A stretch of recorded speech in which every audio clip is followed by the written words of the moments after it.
There have been a number of odds that we've seen shift in these various divisions around the league from the time that they opened to now.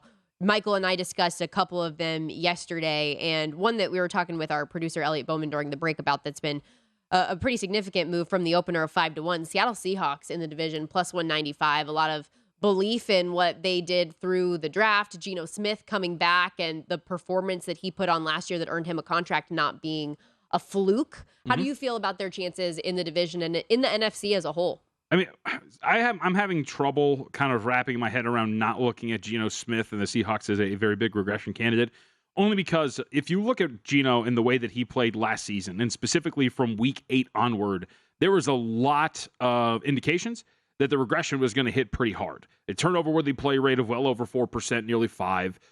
The accuracy wasn't there as well. And to me, it's the key of the turnover-worthy plays. Like, I don't want to come out of pocket, but it's a sign that you as a quarterback are going to start to take steps back. And what?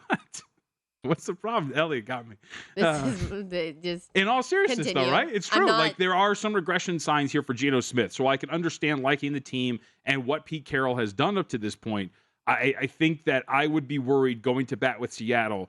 And if Geno Smith from week 8 onward is the one that showed up for you at quarterback, because that's a guy who puts the ball in danger. And if he's going to continuously put the ball in danger, but still only as a quarterback throw 12 interceptions, that's wild to me. He committed 31 turnover-worthy plays last season through 12 interceptions. Now, turnover-worthy plays are also putting the ball on the ground. They're fumbles. But I think when a quarterback is putting the ball in danger that often, and if he's going to continue to do that the next season, at some point, turnover-worthy plays become turnovers. And that's what just would worry me about a team like the Seattle Seahawks.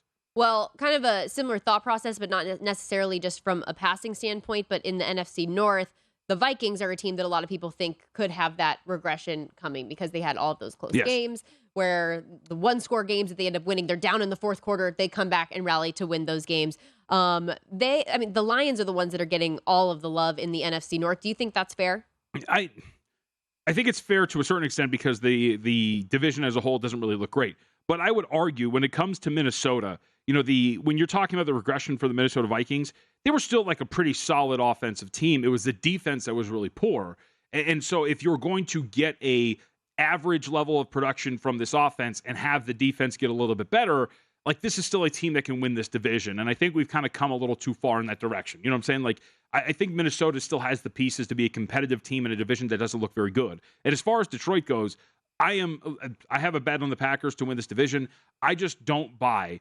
Stormy, when you're the worst team defensively, or I'm sorry, let me get this accurate. I don't want to, third worst defensive team in the NBA, or excuse me, the NFL, and one of the worst defensive teams in terms of against the pass, you can only come so far up in terms of your improvement.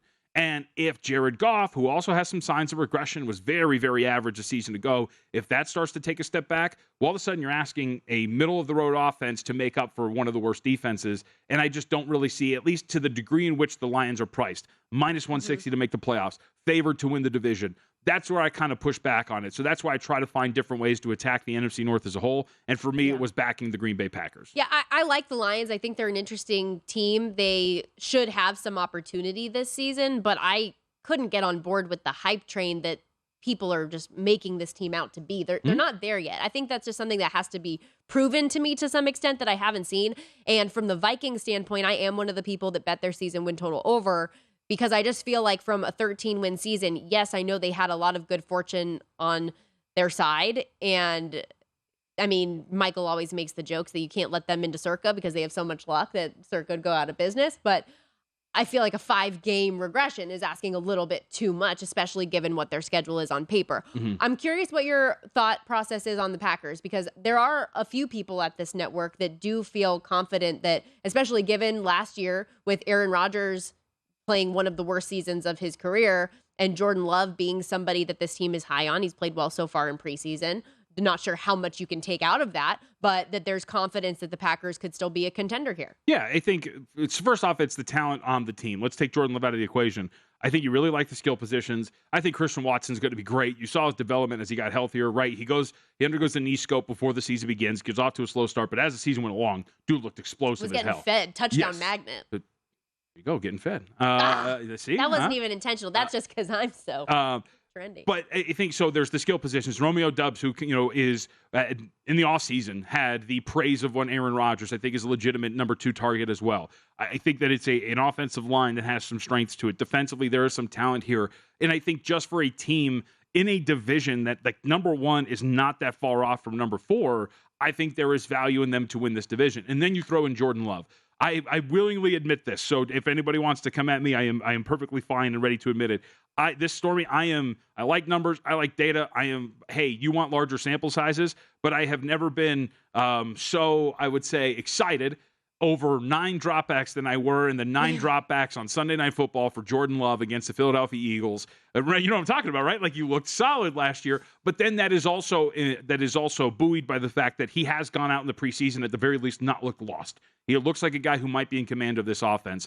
And again, do I think the Packers are going to go out and win 11, 13 games, and romp all over the NFC? Absolutely not. But do I think they're a team that is capable of winning 9-ish games and winning a division where 9 probably is going to win it for you?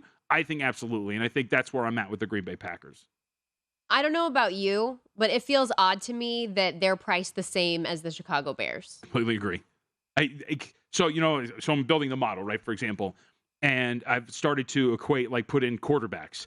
And every statistic around Justin Fields brings the Bears so far down. Because he, as a passer, last year to his first year, he got worse. We talk about turnover-worthy plays. He commits a ton of turnover-worthy plays. And while he adds value with his legs, the passing game just isn't there yet. And so to your point, to expect a team that finished with the worst record in the NFL last year to make a 5-win improvement to the point where we're talking about 8, 9 wins and win the division, or where the market is all over with MVP, I can't get there. Again, when you are the worst at something, you can only come up so far. Yes, we have worst of first in divisions, but we're talking about being statistically the worst defense, the worst team, all of a sudden leaping up to division winner. I just don't really understand that. So I agree with you. At the very least, I think the Green Bay Packers should be ahead of the Chicago Bears in terms of winning the division, and in some spots they're not, thus their value. And when it comes to the Chicago Bears, I think a 7-win season would be a great step. That's, natural progression from year to year. And that's the word I prefer to use when it comes to the Bears is step. They need to take steps. People think that they're going to make a leap and Justin Fields is going to make this massive leap. That's just asking a lot for a guy that hasn't necessarily proven to you more than flashes. What's that Bill Belichick saying that flashes get you fired when you're a coach, right? Because the player doesn't have it all together.